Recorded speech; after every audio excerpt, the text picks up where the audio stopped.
গল্পকথন by Kallol চ্যানেলে আপনারা শুনছেন বিভূতিভূষণ বন্দ্যোপাধ্যায়ের লেখা দুই বাড়ি। আজ দ্বিতীয় পর্ব।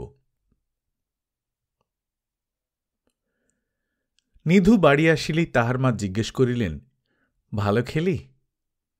খুব ভালো। কি কি খেলি বল? গিন্নির সঙ্গে দেখা হলো? হ্যাঁ, তিনি তো খাবার সময় বসেছিলেন।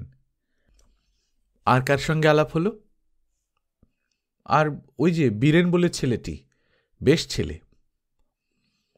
আশ্চর্যের বিষয়, নিধুর মনের প্রবলতম ইচ্ছে যে সে মায়ের কাছে মঞ্জুর কথা বলে, সেটাই কিন্তু সে বলিতে পারিল না। মঞ্জুর সম্পর্কিত কোনো উল্লেখই সে করিতে পারিল না। নিধুর মা বলিলেন, গিন্নির সঙ্গে আমার ইচ্ছে যে একটু আলাপ করি। বড়লোকের বউ, আলাপ রাখা ভালো। তা তুমি গিয়ে আলাপ করলেই পারো। তিনি কি তোমার এখানে আসবেন? তোমায় যেতে হবে। একা যেতে ভয় করে। তুমি যেন একটা কি, প্রতিবেশীর বাড়ি যাবে, এতে ভয় কি? বাঘ না ভাল্লুক, তোমায় টপ করে মেরে ফেলবে নাকি? তুই যদি যাস, তোর সঙ্গে যাই। তা চলো না, আমায় তো ওরা বিকেলে জল খেতে বলেছে ওখানে। নিধুর মা আগ্রহের সহিত বলিলেন, কে কে বললে তোকে? গিন্নি বললে নাকি? হ্যাঁ, তাই। ওই গিয়ে ঠিক গিন্নি ছিলেন না সেখানে, তবে ওই গিন্নি বলে পাঠালেন আর কি। তোকে বোধহয় গিন্নির খুব ভালো লেগেছে। মায়ের এইসব কথা বড় অস্বস্তিকর। নিধু দেখিতেছে চিরকাল তার মায়ের ব্যাপার। বড়লোক দেখিলে অত ভাঙিয়া নুইয়া পড়িবার যে কি আছে, তাহাকে ভালো লাগিলেই বা কি? উহারা তো তাহার সহিত মেয়ের বিবাহ দিতে যাইতেছে না। সুতরাং ভাবিয়া লাভ কি এসব কথা? মুখে উত্তর দিল, তা কি জানি, হয়তো তাই। নিধুর মা সগর্বে বলিলেন, ভালো লাগতেই হবে যে, না লেগে উপায় কি? না, মার জ্বালায় আর পারিবার জো নাই। এত সরল আর ভালো মানুষ লোক হইলে আজকালকার কালে জগতে তাহাকে লইয়া চলাফেরা করাও মুশকিল। পৃথিবীতে যে কত খারাপ জোয়াচ্চোর বদমাইশ লোক থাকে, নিধুর ইতিপূর্বে কোনো ধারণা ছিল না সে সম্বন্ধে। কিন্তু সম্প্রতি মোক্তারিতে ঢুকিয়া সে দেখিতেছে, মার মতো সরলা এই পৃথিবীতে চলে না। বেলা 6টার সময় বীরেন বাহির হইতে ডাকিল, নিধুদা আসুন। ও নিধুদা। নিধু বাহিরে আসিতেই বলিল, দেরি করে ফেললেন যে? মঞ্জু কতক্ষণ থেকে খাবার সাজিয়ে বসে, আমায় বললে ডাক দিতে। নিধুর মনে হঠাৎ বড় আনন্দ হইল। এই অকারণ পুলকের হেতু প্রথমটা নির্ণয় করিতে পারিল না। পরে ভাবিয়া দেখিল, মঞ্জু তাহার জন্যে খাবার লইয়া বসিয়া আছে। এই কথাটা তাহার আনন্দানুভূতির উৎস। বেশ দাদা, এই বুঝি আপনার বিকেল? নিধুর রোয়াকের একপাশে গিয়া গোচোরের মতো বসিল। এবার সে আরো বেশি সংকোচ বোধ করিতে লাগিল, কারণ বিকালে আরো 2-3টি মহিলা সাজগোজ করিয়া এদিক ওদিক ত্রস্ত লঘুপদে ঘোরাফেরা করিয়া সংসারের ও রান্নাঘরের কাজকর্ম দেখিতেছেন। চা খাবেন না? না, শরীর খারাপ হয়ে খেলে, অভ্যেস নেই তো। তবে থাক, একটু শরবত করে দেব? ওসবের দরকার নেই, থাক। কিন্তু আমি সেই জন্যে আরো এলাম। মঞ্জু বিস্ময়ের সঙ্গে বলল, কি জন্যে? এটা মঞ্জুর ভান। নিধু কি বলিতেছে তাহা সে কথা পাড়িতেই বুঝিয়াছে। নিধু বলিল, তোমার গান শুনব, তাছাড়া আমার মা আসবেন এক্ষুনি। জ্যাঠাইমা? বা, এই কথা তো বলেননি এতক্ষণ। মঞ্জু মাকে ডাক দিয়া বলিল, ওমা শুনছ, জ্যাঠাইমা পাশের বাড়ির, আজ এক্ষুনি আসবেন আমাদের বাড়ি। গিয়ে নিয়ে আসব? না, তোকে যেতে হবে কেন, তুই বরং নিধুকে খাবার দে। পাশের বাড়ি, তিনি ঠিক আসবেন ক্ষণ। মঞ্জু নিধুকে খাবার দিয়া ঘর হইতে চলিয়া গেল এবং পরক্ষণেই আবার আসিয়া সামনে দাঁড়াইল। নিধু জিজ্ঞাসা করিল, তুমি কোন ক্লাসে পড়ো? 2nd ক্লাসে। কোন স্কুলে? সিমলে গার্লস হাই স্কুলে। নিধু শিক্ষিতা মেয়ের সঙ্গে কখনো মেশে নাই। এসব পাড়া গাঁয়ে মেয়েরা হাই স্কুলে পড়া দূরের কথা, অনেকে বাংলা লেখাপড়াই ভালো জানে না। নিধুর মনে হইল সে এমন একটি জিনিস দেখিতেছে যাহা সে কখনো পূর্বে দেখে নাই। তাহার মনে চিরকাল সাধ ছিল ভালো লেখাপড়া শিখিবে, কিন্তু দারিদ্র্যবশত সে সাধ পূর্ণ হইল না। তবুও লেখাপড়ার কথা বলিতে সে ভালোবাসে। এ পাড়া গাঁয়ে লেখাপড়া জানা লোক নাই। কলা কুমড়া চাষের কথা শুনিতে বা বলিতে তাহার ভালো লাগে না। অথচ এখানকার গ্রাম্য মজলিসে ওসব কথা ছাড়া অন্য বিষয়ের আলোচনা করিবার লোক নাই। নিধু বলিল, আচ্ছা, তোমার হিস্ট্রি আছে? অ্যাডিশনাল কি নিয়েছ? অ্যাডিশনাল হিস্ট্রি তো নিয়েছি, আর সংস্কৃত। অঙ্ক না? ও সুবিধে হয় না আমার। নিধু হাসিয়া বলিল, আমার মতন। আমার তাই ছিল ম্যাট্রিকে। অঙ্ক আমারও তত সুবিধে হতো না। মঞ্জু হাসিয়া বলিল, সেদিক থেকে বেশ মিলছে বটে। আপনি কোন বছর ম্যাট্রিক দিয়েছিলেন? আজ 6 বছর হল। কোথায় পড়তেন? মামার বাড়ি থেকে। এই সময়ের মায়ের গলার আওয়াজ পাইয়া নিধু ব্যস্তভাবে বলিল, মা এসেছেন। মঞ্জু বলিল, আপনি খান, আমি দেখছি। খানিক পরে গিন্নির সহিত নিধুর মাকে রান্নাঘরের সামনে রোয়াকে বসিয়া কথা বলিতে দেখা গেল। নিধুর মা অত্যন্ত সংকোচের সহিত কথা বলিতেছেন, পাছে তাহার কথার মধ্যে অত বড় লোকের গিন্নি কোনো দোষ ত্রুটি ধরিয়া ফেলেন, এই ভয়েই যেন তিনি জড়সড়। গিন্নি বলিলেন, আচ্ছা, এখানে ম্যালেরিয়া কেমন?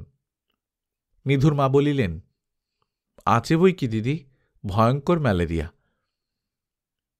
এখানে 12 মাস কিন্তু বাস করা চলে না, যাই বলুন। আমাকে আপনি বলবেন না দিদি, আমরা কি তার যোগ্যী? আপনি বয়সেও বড়, মানেও বড়। গিন্নি খুশি হইয়া বলিলেন, সে আবার কি কথা? আচ্ছা, তাই হবে, তুমি বলবে এরপরে। নিধুর মা বলিলেন, আপনি বলছেন 12 মাস বাস করা চলে না। বাস না করে যায় কোথায় সব? এ গাঁয়ে কারো কি ক্ষমতা আছে? সে যাই বলো, আমিও তো এই 7 দিনও আসিনি, এর মধ্যেই হাঁপিয়ে পড়েছি। ওকে বলছিলাম, চলো এখান থেকে যাই। উনি বলেন, পৈতৃক ভিটেটা, এবার পুজোটা করব ভেবেছি। তা আমি বলি, চোখ কান বুজে থাকি 1 মাস, আর কি করব? আপনারা রাজা লোক দিদি, আপনাদের কথা আলাদা। আমরা যাব কোথায়? তেমন ক্ষমতাও নেই, সুবিধেও নেই, কাজেই কাদায় গুণ পুঁতে পড়ে থাকা। ওকে বলি, বালিগঞ্জে একটা বাড়ি করে ফেলোই বেলা। সে কোথায় দিদি? বালিগঞ্জ, কলকাতায়। খুব ভালো জায়গা। আমার কাকা আলিপুরে বদলি হলেন এবার, সাবজজ ছিলেন দিনাজপুরে। আমায় বললেন, হৈম, জামাইকে বল আমার বাড়ির পাশে একটু জমি নিয়ে বাড়ি করতে। কাকাজ বছর 2 বাড়ি কিনেছেন কিনা বালিগঞ্জে। 2 খুড়তুতো ভাই বড় চাকরি করে, একজন মুনসেফ, একজন সাব ডেপুটি। খুব বড় ঘরে বিয়েও হয়েছে দুজনের। দান সামগ্রী আর ফার্নিচার 2খানা ঘরে ধরে না। এই সময় মঞ্জু আসিয়া নিধুর মাকে পায়ের ধুলা লইয়া প্রণাম করিল। গিন্নি বলিলেন, এই আমার বড় মেয়ে, কলকাতায় পড়ে।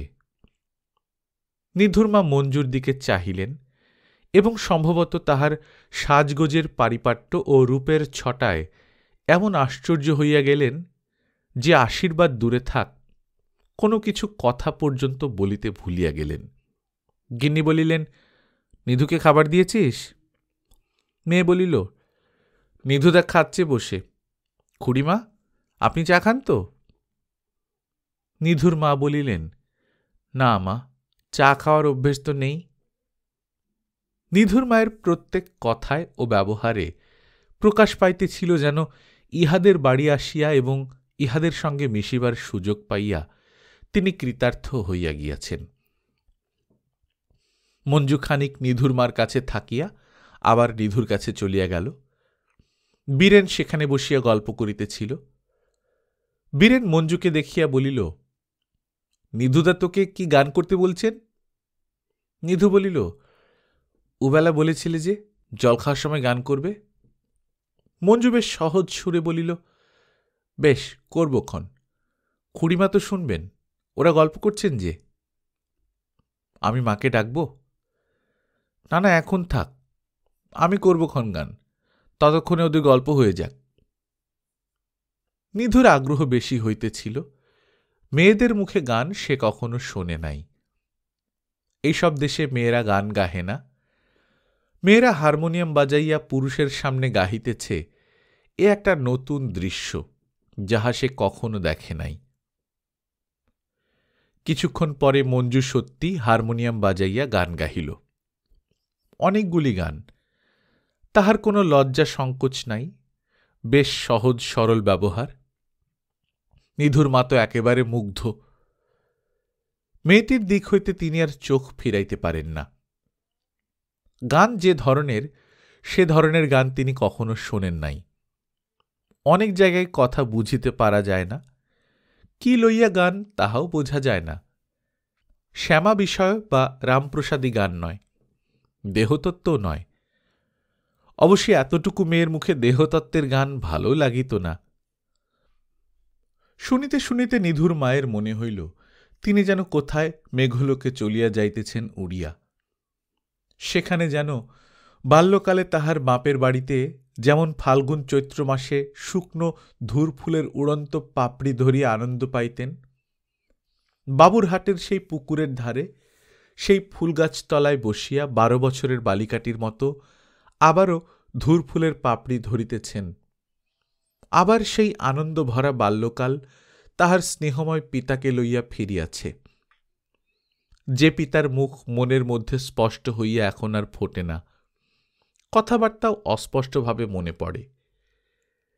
নিজের অজ্ঞাতসারে কখন নিধুরমার চোখে জল আসিয়া গেল। ইতিমধ্যে হারমোনিয়ামের আওয়াজ পাইয়া পাড়ার আরও অনেকগুলি ছোট ছোট ছেলে মেয়ে ছুটি আসিয়াছিল, কিন্তু তাহারা বাড়ির মধ্যে ঢুকিতে সাহস করে না। দরজার সামনে ভিড় করিতেছে দেখিয়া মঞ্জু বীরেনকে বলিল, দাদা, ওদের ডেকে নিয়ে এসো বাড়ির মধ্যে। নিধুও মুগ্ধ। মঞ্জুর মুখের গান শুনিয়া তাহার মনে হইল এই এমন এক ধরনের জীবন যাহার মধ্যে সে এই প্রথম প্রবেশ করিল। জীবনে এত ভালো জিনিসও আছে, শুধু সাক্ষী শেখানো, কেস সাজানো, যদু মুক্তারের ব্যবসার সম্বন্ধে উপদেশ, মক্কেল ও হাকিমকে তুষ্ট রাখিবার নানা কলাকৌশল সম্বন্ধে বক্তৃতা, বাড়ির দারিদ্র্য, অভাব, অভিযোগ, এইসবের ঊর্ধ্বেও এমন জগৎ আছে, আকাশ যেখানে নীল, সূর্যোদয় অরুণ রাগারক্ত, সারা দিনমান বিহঙ্গ কাকলি মুখর, যেখানে উদ্বেগ নাই, গাউন পরা উকিল মোক্তারের ভিড় নাই, হাকিমদের গম্ভীর গলার আওয়াজ নাই, জেরায় প্রতিপক্ষের মোক্তারের ধূর্ত চোখের দৃষ্টি নাই। নিধু বাঁচিল, সে বাঁচিয়া গেল আজ। জগতের সম্বন্ধে তাহার বিশ্বাস বদলাইয়া গেল। সৌন্দর্যের অস্তিত্ব সে খুঁজিয়া পাইল এতদিনে। ইতিমধ্যে কখন নিধুর ছোট ভাই রমেশ আসিয়া দাদার কাছে দাঁড়াইয়াছে। নিধু বলিল, তুই কখন এলি রে? রমেশ হাসিয়া বলিল, এই এলাম। আঙুল দিয়া দেখাইয়া বলিল, দিদির গলা শুনে একবার ভাবলাম যাব কি না যাব, তারপর আর পারলাম না। নিধু বলিল, তা আসবি না কেন? বেশ করেছিস। সে আরও তৃপ্তি পাইল যে তাহার মা ও রমেশ এমন গান শুনিতে পাইল, কখনো শোনে না তো এইসব। মঞ্জু বলিল, আপনার ছোট ভাই বুঝি? নিধু ঘাড় নাড়িল। পড়ে?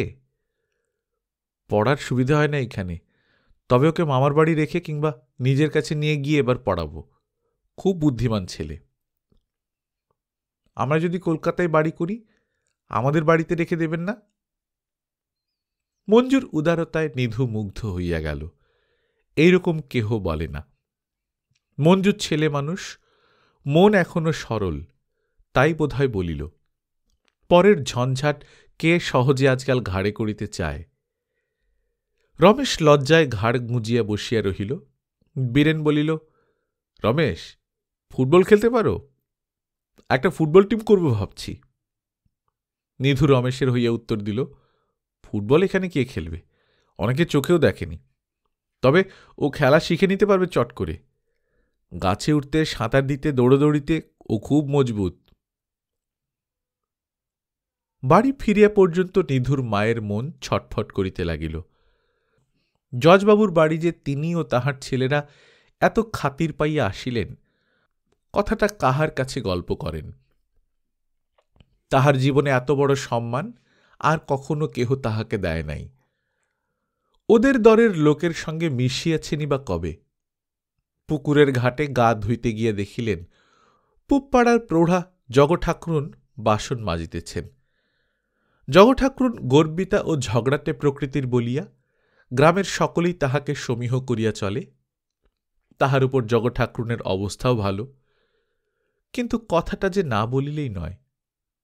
নিধুর মা সহজভাবে ভূমিকা ফাঁদিলেন, ও দিদি, আজ যে এত দেরিতে বাসন মাজছ? জগঠাকরুন বাসনের দিকে চোখ রাখিয়াই বলিলেন, সময় পায়নি, আজও বেলা দুজন কুটুম এলো বাড়িতে, তাদের জন্য রান্নাবান্না করতে দেরি হয়ে গেল। তারপর বড় ছেলে এসে বললে, মা খাবার তৈরি করে দাও, ৮ ঘরের হাটে যাব। এইসব করতে বেলা গেল একেবারে। নিধুর মা বলিলেন, আমারও আজ বড্ড দেরি হয়ে গেল, অন্যদিন এর আগেই ঘাট সেরে চলে যাই। জগঠাকরুন চুপ করিয়া আপন মনে বাসন মাজিতে লাগিলেন। নিধুর মা পুনরায় বলিলেন, মঞ্জু কি চমৎকার গান করলে দিদি? জগঠাকরুন মুখ তুলিয়া বলিলেন, কে? ওই যে জজবাবুর মেয়ে মঞ্জু। ওরা আজ খুব খাতির করেছে নিধুকে। ওকে চা দিয়ে খাবার দিয়ে জজবাবুর মেয়ে নিজে কাছে বসে গান শোনালে। বেশ লোক জজগিন্নি। তিনি তো ভারী ব্যস্ত, বলেন, নিধুকে আগে দে জল খাবার, ও আমার ছেলের মতো। আমায় তো কাছে বসিয়ে কত সুখ দুঃখের কথা। কথাটা জগঠাকরুনের তেমন ভালো লাগিল না। তিনি মুখ ঘুরাইয়া বলিলেন, বাদ দাও ওসব বড় মানুষের কথা। বলে, বড়র পিরিতি বালির বাঁধ, ক্ষণে হাতে দড়ি, ক্ষণেকে চাঁদ। কারু বাড়ি যাইও নে, সময়ও নেই।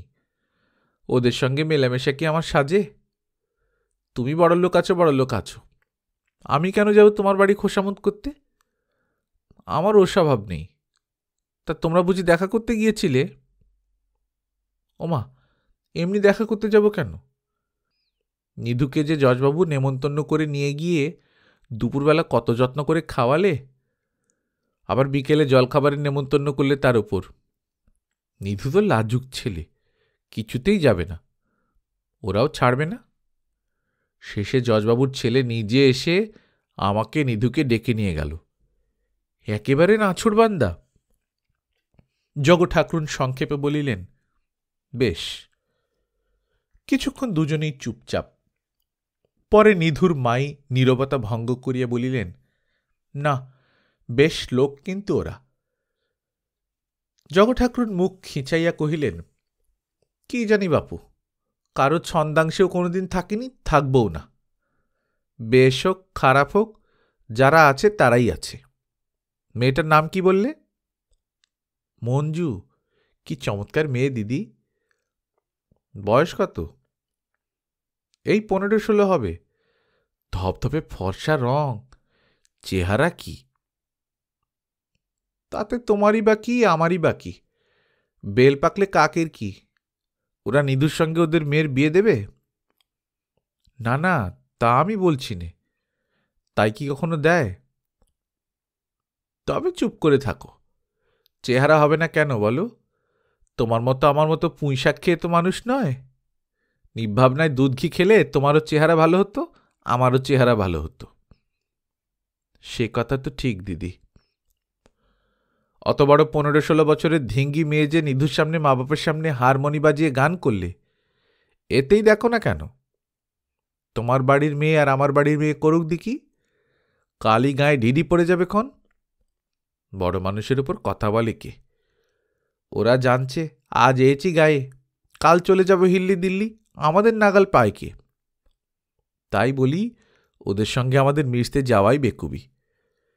আমি যাচ্ছি দেখাশুনো করছি ভেবে ওরা ভাবে খোশামত করতে আসছে।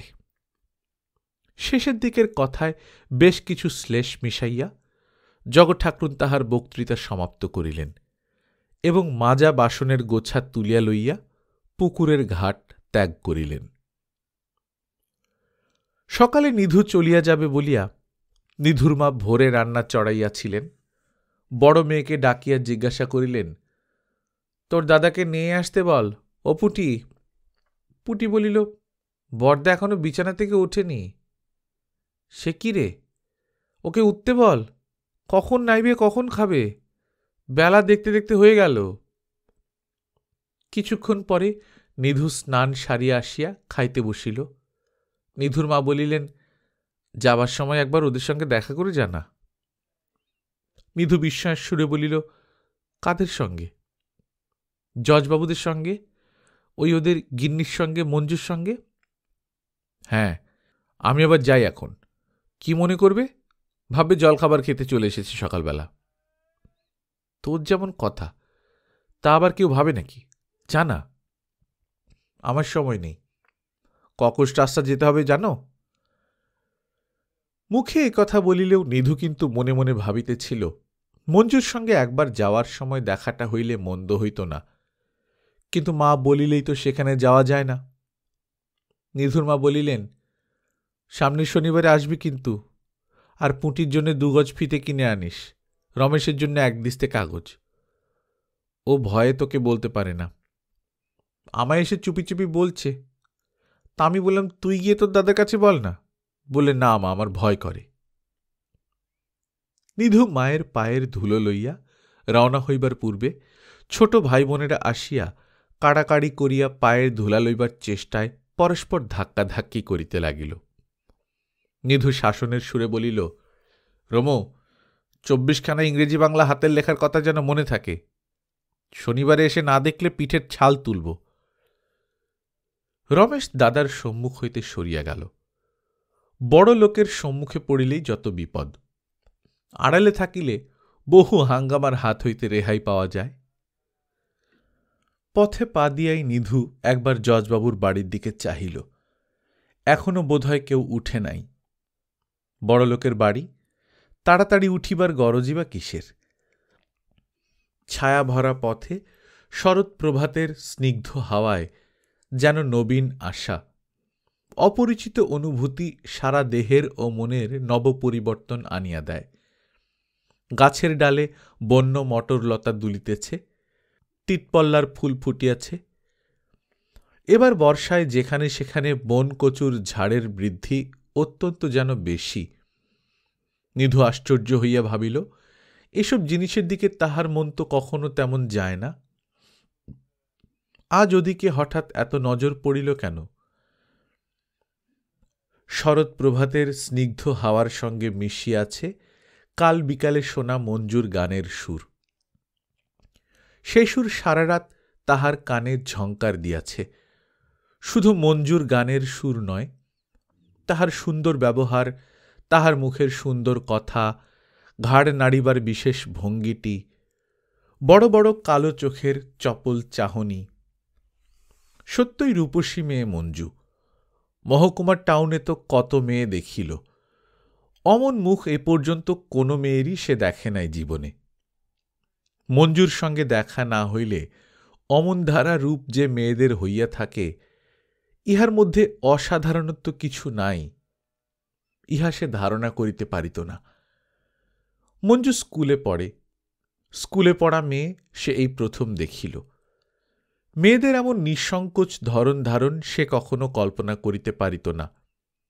এইসব গ্রামের অশিক্ষিত কুরুপা মেয়েগুলা এমন অকালপক্ক যে 12-13 বছরের পরে জ্যেষ্ঠ ভ্রাতা বা পিতৃব্য সমতুল্য প্রতিবেশীর সামনে দিয়ে চলাফেরা করিতে বা তাহাদের সম্মুখে বাহির হইতে সংকোচ বোধ করে। নিধুর কি ভালোই লাগিয়াছে মেয়েটিকে। আচ্ছা, অত বড় লোকের মেয়ে সে, তাহার মতো সামান্য অবস্থার লোকের প্রতি অত আদর যত্ন দেখাইল কেন? জীবনে এই ধরনের ব্যবহার কোনো অনাত্মীয় মেয়ের নিকট হইতে সে কখনো পায় নাই। মঞ্জুর সহিত আবার যদি দেখা হইত এই সকালটিতে, সামনের শনিবারে। তবে একটা কথা, সামনের শনিবারে মঞ্জু নাও থাকিতে পারে। সে স্কুলের ছাত্রী, কতদিন স্কুল কামাই করিয়া এখানে বসিয়া থাকিবে? যদি চলিয়া যায়? কথাটা ভাবিতে ভাবিতে নিধুর যেন রীতিমতো বেদনা বোধ হইতে লাগিল। পরের মেয়ের প্রতি এই ধরনের মনোভাব তাহার এই প্রথম। সারা পথ নেশায় আচ্ছন্নভাবে কাটিয়া গেল নিধুর। সামনে ওই সারি সারি আড়ত দেখা দিয়াছে, টাউন আর আধ মাইলের পথ। নিজের বাসায় পৌঁছিয়া সে দেখিল বাড়িওয়ালার সরকার তাহার জন্য অপেক্ষা করিতেছে। নিধুকে দেখিয়া বলিল, মুক্তারবাবু বাড়ি থেকে আসছেন? হ্যাঁ। কালীবাবু কি ভাড়ার জন্য বসে আছেন? আজ বাবু বললেন মুক্তারবাবুর কাছ থেকে ভাড়াটা নিয়ে আসতে। ৮-২ দিন যাক, বাড়ি থেকে আসছি, হাতে কিছু নেই, বুধবারে আসবেন। কোর্টে যদু মুক্তার তাহাকে বলিলেন, ওহে, আজ একটা জামিন নামায় সই করতে হবে। জামিন মুভ করলে কে? আমি করলাম। ৫০০ টাকা জামিন, যা আদায় করতে পারো। আপনি বলে দিন। ভালো লোক তো? কপাল ঠুকে জামিন হয়ে যাও, ফি ছাড়ো কেন? তা নয়, আমি বলছি না পালায় শেষকালে, বেশি টাকার জামিন, তাই ভয় হয়। কোনো ভয় নেই। নতুন মুক্তার সে, জামিন নামার ফি প্রধান সম্বল। যদুবাবু অনুগ্রহ করেন বলিয়া তা মেলে, নতুবা তাহাই কি সুলভ। ১ মাসের মধ্যে একটিবার সে জুনিয়র হইয়া একটি মোকদ্দমায় জামিনের দরখাস্ত দাখিল করিয়াছিল। এই ব্যবসা চলিবে কিনা কে জানে। বুধবার বাড়ি ভাড়া দিবে তো বলিল, কিন্তু দিবে কোথা হইতে?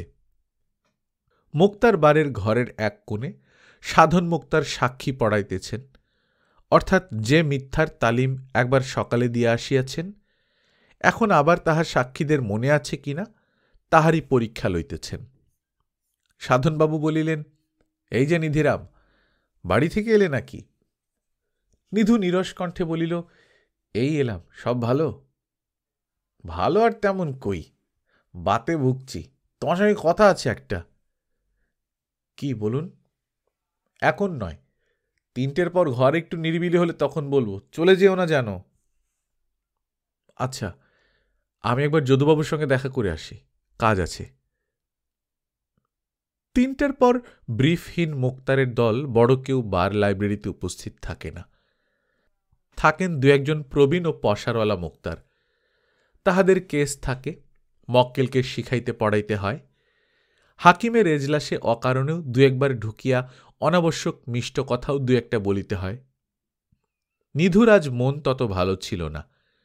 সে ৩টার কিছু পূর্বে লাইব্রেরিতে ফিরিয়া দেখিল হরিবাবু মুক্তার বসিয়া বসিয়া ধরণী মুক্তারের সঙ্গে কোর্টে সেদিন প্রতিপক্ষের সাক্ষীকে কি করিয়া জেরায় জব্দ করিয়াছেন তাহারই বিস্তারিত বর্ণনা দিয়া যাইতেছেন। ধরণী জুনিয়র মুক্তার হরিবাবুর কাছে জামিনটা আসার আশা রাখে। সে বেচারি ঘন ঘন সমর্থনসূচক ঘাড় নাড়িতেছে। হরিবাবু বলিলেন, আরে নিধিরাম যে, কোর্টে দেখলাম না। কোর্টে দেখবেন কি বলুন হরিদা, আমরা হলাম তৃণভোজী জীব, আপনারা বাঘ ভাল্লুক।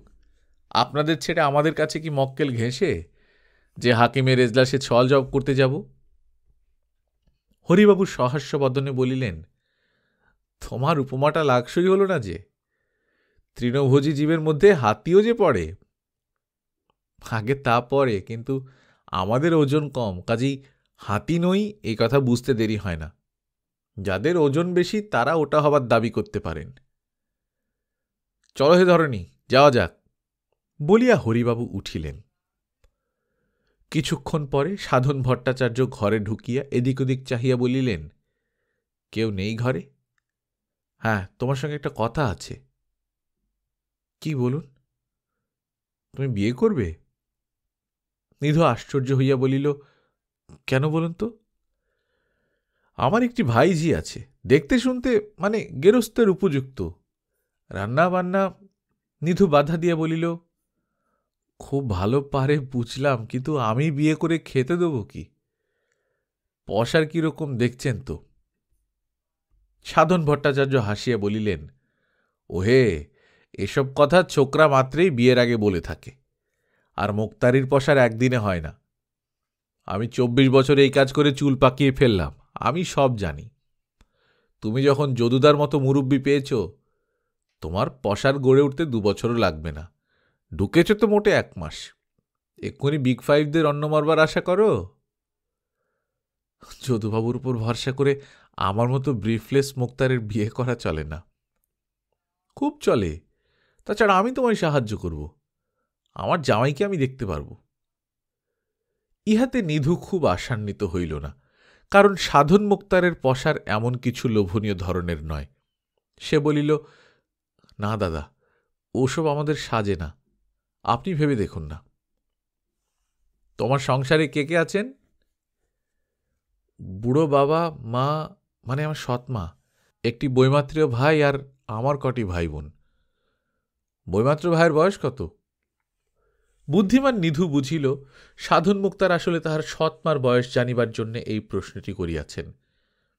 সুতরাং সে বলিল, তার বয়স এই 14-15, তবে আমার সৎমা আমাকে মানুষ করে এসেছেন ছেলেবেলা থেকে। মার কথা তো আমার মনেই পড়ে না। তুমি রবিবারে আমার বাড়ি খাবে? সে তো হয় না, শনিবারে যে বাড়ি যেতে হবে। না না, এই শনিবারে তো গিয়েছিলে, যেতেই হবে, না গেলে শুনব না। এক শনিবার না হয় নাই গেলে বাড়ি।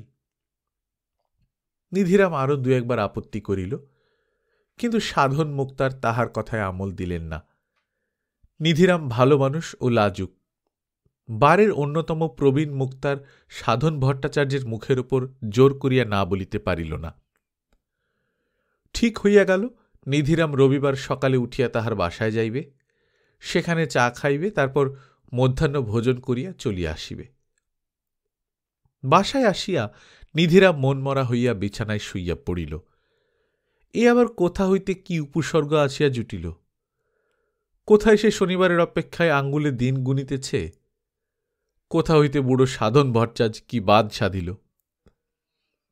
সে বুঝিতে পারিয়াছে মঞ্জুর সহিত আর তাহার দেখা হইবে না। হয়তো সামনের সোমবারই সে কলকাতায় তাহার মামার বাড়ি চলিয়া যাইবে। এই শনিবার গেলে দেখাটা হইত। এবার যদি দেখা না হয়, তবে আবার সেই পূজার ছুটি ছাড়া মঞ্জু নিশ্চয়ই বাড়ি আসিবে না। তাহার এখন তো কত দিন বাকি। মাথাটা একটু প্রকৃতিস্থ হইলে সে ভাবিল, মঞ্জুকে এমন করিয়া সে দেখিতে চায় কেন? কেন তাহার মন এত ব্যাকুল সেজন্যে? মঞ্জুর সঙ্গে দেখা করিয়া লাভ কি? আচ্ছা, এবার না হয় সে দেখাই পাইল, কিন্তু জজবাবু যদি আর গ্রামে 5 বছর না আসেন, যদি আদৌ আর না আসেন, তবে মঞ্জুর সঙ্গে দেখাশোনা তো এমনি বন্ধ হইয়া যাইবে। কিসের মিথ্যা মোহে সে রঙিন স্বপ্ন বুনিতেছে? রবিবারে সাধন মুক্তার 8টা বাজিতে না বাজিতে নিধুর বাসায় আসিয়া হাজির হইলেন। নিধু বসিয়া বসিয়া যদু মুক্তারের বাড়ি হইতে আনা ক্যালকাটা ল রিপোর্ট পড়িতেছিল। সাধন দেখিয়া বলিলেন, কি পড়ছ হে? বেশ বেশ, নিজের উন্নতি নিয়েই থাকতে হবে। যদুদার বই? তাছাড়া আর কি এখানে বই কিনবে বলো? নিধু বলিল, বসুন, একটু চা খাবেন না? না না, তুমিও আমাদের বাড়ি গিয়েই চা খাবে, সব ঠিক করে রেখেছে মেয়েরা, ওটো। সাধন মুক্তারের বাড়ি টাউনের পূর্ব প্রান্তে টিকাপাড়ায়। দুজনে হাঁটিয়া আসিলেন। নিধু বাসার চেহারা ও আসবাবপত্র দেখিয়া বুঝিল সাধন মুক্তারের অবস্থা যে বিশেষ ভালো তাহা নয়। বাহিরের ঘরে একখানা ভাঙা তক্তপোষের আধময়লা ফরাসের উপর বসিয়া সাধনের মুহুরী কৃপারাম বিশ্বাস লেখাপড়া করিতেছে। এদিকে মক্কেলদের বসিবার নিমিত্ত একখানা কাঠের বেঞ্চি পাতা, একটা পুরোনো আলমারিতে সামান্য দামের টিপকলের তালা লাগানো, ঘরের দোরের বাঁ দিকে তামাক খাইবার সরঞ্জাম, জায়গাটা টিকের গুঁড়ো, তামাকের গুল, আধপোড়া দেশলাই কাঠি পড়িয়া রীতিমতো নোংরা। দেয়ালে স্থানে স্থানে পানের পিচের দাগ। নিধু বাহিরে গিয়া বসিতেই কৃপারাম বিশ্বাস অত্যন্ত বিনয়ের সঙ্গে দাঁত বাহির করিয়া বলিল, আসুন বাবু, এই শনিবার বুঝি বাড়ি যাননি? বেশ। বাবু, সনাতনপুরের মারামারির কেসে কি আপনার কাছে লোক গিয়েছিল? নিধু বলিল, না, যদুবাবুর কাছে গিয়েছে এক পক্ষ শুনেছি। আমাদের জামিন নেওয়া সম্বল, সেটা পাবই। পক্ষ কি আমাদের মতো জুনিয়র মুক্তারের কাছে যায়? কৃপারাম বিনয়ে গলিয়া গিয়া দুহাত কচলাইয়া বলিতে লাগিল, হে বাবু, ওটা কি কথা, আপনার মতো লোক ইত্যাদি।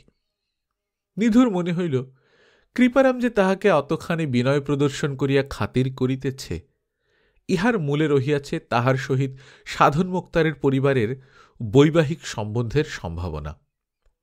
নতুবা প্রবীণ সাধন মুক্তারের মুহুরী ঘাঘু কৃপারাম বিশ্বাসের কথা নয় তাহার প্রতি এতটা হাত কচলাইয়া সম্ভ্রম দেখানো। কই, বার লাইব্রেরিতে গত 1.5 মাসের মধ্যে কৃপারাম কোনোদিন তাহার সঙ্গে দুটি কথাও তো বলে নাই। সাধন বাড়ির ভেতর হইতে আসিয়া বলিলেন, একটা বালিশ দেবে কি নিধিরাম? কষ্ট করে বসতে হচ্ছে। নিধিরাম হাসিয়া বলিল, আগে না, বালিশ কি হবে আমার, আপনি বরং একটা আনান। এই সময় চাকরে একখানা রেকাবিতে লুচি, আলু ভাজা, পটল ভাজা, 2টি সন্দেশ আর 1 বাটি চা আনিয়া নিধুর সামনে রাখিল। সাধন ব্যস্ত হইয়া বলিলেন, জল জল নিয়ে আয় 1 গ্লাস। আর ওরে শোন, পান 2টো অমনি পান। নিধু জানাইল সকালবেলা সে পান খায় না। সাধনকে জিজ্ঞাসা করিল, আপনি খাবেন না? না, আমার অম্বল, কিচ্ছু সহ্য হয় না। কাল রাতে খেয়েছি, এখনো পেট ভার। তুমি খাও, তোমরা ছেলে ছোকরা মানুষ। আরও লুচি দেবে? কি যে বলেন, আর দিতে হবে না, আর দিলে খাওয়া যায়? চা পানের পর এই গল্পে ও গল্পে বেলা 10টা 10:30 হইয়া গেল। সাধন বলিলেন, তাহলে নিধিরাম, এবার স্নানটা করে নাও এখানেই। ও, নিয়ে এসেছ? তবে আমি একবার বাড়ির মধ্য থেকে আসি। কিছুক্ষণ পরে আসিয়া তিনি নিধুকে বাড়ির মধ্যে ডাকিয়া লইয়া গেলেন। ক্ষুদ্র বাসা, 2-3খানি মাত্র ঘর, কিন্তু বাসায় লোকজন ও ছেলে মেয়ে নিতান্ত মন্দ নয় সংখ্যায়। নিধু মনে মনে ভাবিল, বাবা, এই পঙ্গপাল সব থাকে কোথায় এই কটা ঘরে?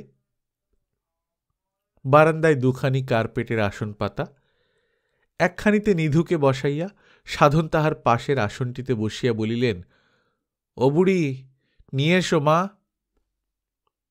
একটি 14-15 বৎসরের, না ফর্সা না কালো রঙের রোগা গড়নের মেয়ে দুজনের সামনে ভাতের থালা নামাইয়া চলিয়া গেল এবং পুনরায় আরেকখানা থালার উপর বাটি সাজাইয়া ঘরে ঢুকিয়া দুজনের সামনে তরকারির বাটিগুলি স্থাপন করিল।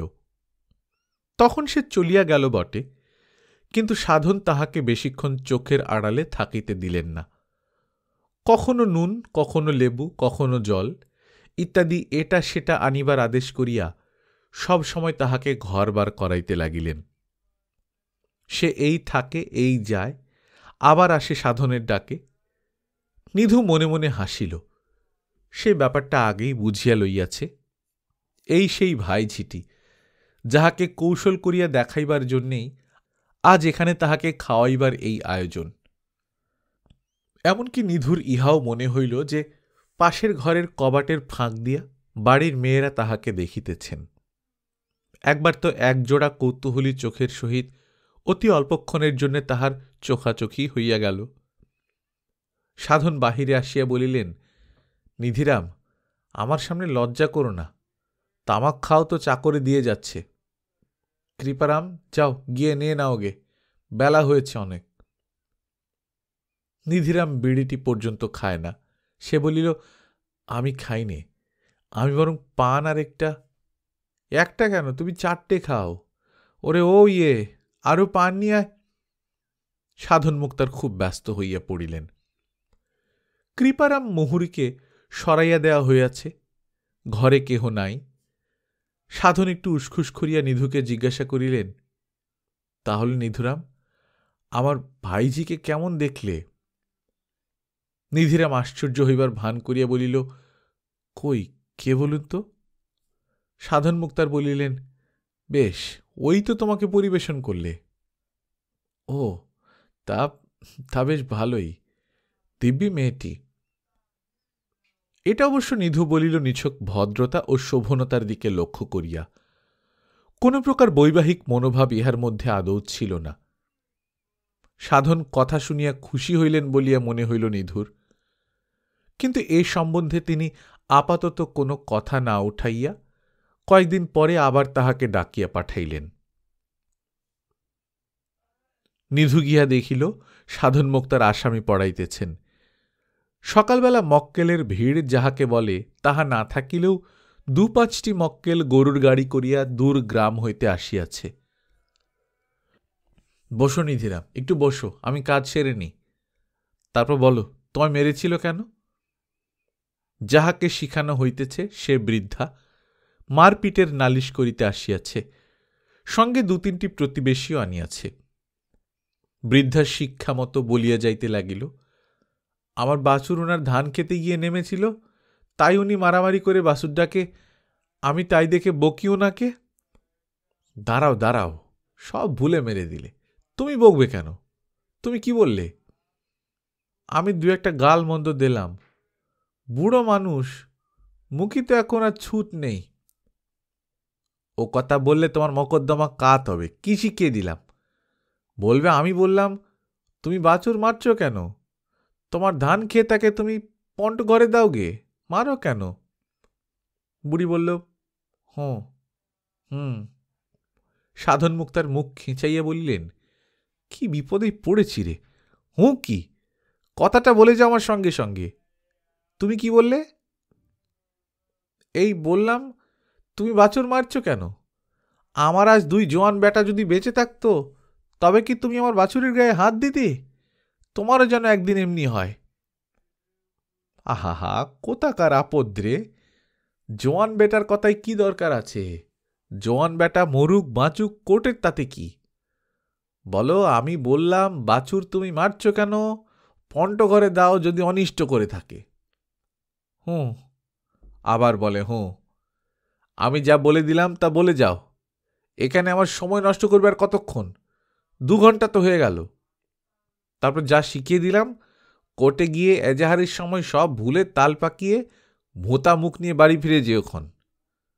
তুমি ও কথা বলতে সে তোমায় কি বলল?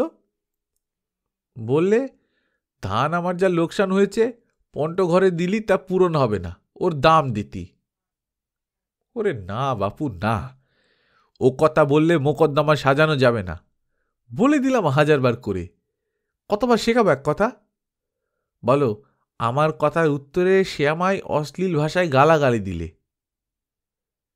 কি বলবো বাবু? সে আমায় কি বললে? এমন গালাগালি দিলে যা হুজুরের সামনে বলা যায় না। বলো, এমন গালাগাল দিলে যা হুজুরের সামনে উচ্চারণ করা যায় না। বেশ হয়েছে, যাও এখন কোথায় খাওয়া দাওয়া করবে করে ঠিক বেলা ১১টার সময় কাছারি যাবে। সকালে কাছারিতে না গেলে মোকদ্দমা রুজু হবে না। তারপর হ্যাঁ নিধিরাম, চা খাবে একটু? এই একটু অবসর পেলাম সকাল থেকে। আগে না, চা খাবো না। কি বলছিলেন আমায়? সাধন মুক্তার কিছু ভূমিকা ফাঁদিয়া পুনরায় ভাইঝির বিবাহের প্রস্তাব দিলেন। নিধিরাম বড় লজ্জিত ও বিব্রত হইয়া পড়িল। বিবাহের সম্বন্ধে সে এই পর্যন্ত কোনো কথাই ভাবে নাই, তাহার মাথার মধ্যেই এই কথা নাই। কি কুক্ষণই সাধনের বাড়ি নিমন্ত্রণ খাইতে আসিয়াছিল। সে বলিল, দেখুন, এই বিষয়ে আমি তো কিছু ঠিক করিনি, তাছাড়া আমার বাবা রয়েছেন। সাধন ব্যস্ত হইয়া বলিলেন, আহা, তোমার মত আছে যদি বুঝি, তবে তোমার বাবার কাছে এক্ষুনি যাচ্ছি। তোমার কথা বলো আগে। নিধু মহাবিব্রত হইয়া পড়িল। অন্তত ২ দিন সময় নেয়া দরকার, তারপর ভাবিয়া একটা ভদ্রতা সঙ্গত উত্তর অন্তত দেওয়া যাইতে পারে।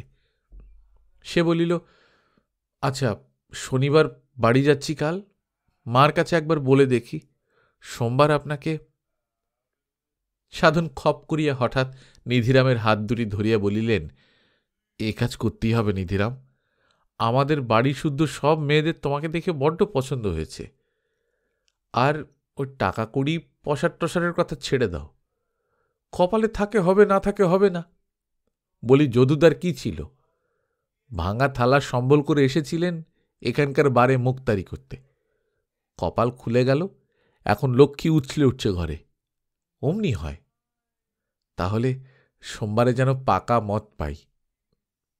একটা কিছু মুখে দিয়ে যাবে না? গল্পকথন বাই কল্লোল চ্যানেলে আপনারা শুনছেন বিভূতিভূষণ বন্দ্যোপাধ্যায়ের লেখা ২ বাড়ি। আজ দ্বিতীয় পর্ব। আমরা নিয়মিত গল্প পাঠ করে শোনাচ্ছি। আপনারা যারা প্রথমবার মতো শুনছেন কাইন্ডলি সাবস্ক্রাইব করে নেবেন। গল্প পাঠ ভালো লাগলে বন্ধুদের সঙ্গে শেয়ার করবেন। নিজে ভালো থাকবেন, আশেপাশের লোকজনকে ভালো রাখবেন। টাটা।